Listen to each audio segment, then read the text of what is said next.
tedduɓe heeɗiɓe RFI Fulfulde daɗi duniyaaru e onon yeɓoɓe min e médiaji meɗen rendo on calminama taskaram men taskaram mon coftal-ɓalli men o alet mbo pewɗen sogeno haaji men jewtu e kawre Ligue des Champions tawi ko dongre Afrique kawre ɗen mbaɗa holi club aji ɓurɗi mantinade helko fada e janggo majji wona ɗum fo men kal kadi e Cup CAF ha joni ɗum arani dongre Afrique kono e yewtere nde men kal kadi ha joni e fanno coftal-ɓalli e ɓeɗo eltoɓe tawi africayankoɓe e te ko ɓuuri hewde mabɓe mantinima e foolotiro jofgo ko ɓoyani toon to leydi Maroc woni Coupe d'Afrique des Nations e hene mabɓe nene e koyɗi hebde club aji tawi ko e leydi keke Afrique holi kamɓe kono kadi woodi won hen ko kaali wono Shell mbo leydi Nigéria ma en gartu e hallulaji mabɓe firen fasiren kadi ko fati e janggo mabɓe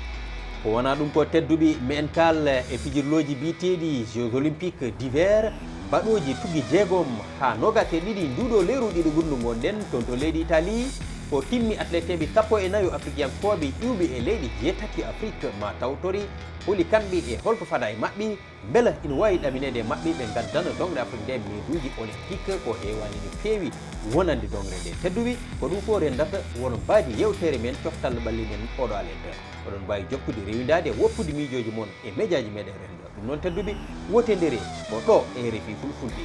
daadi duniyaaru.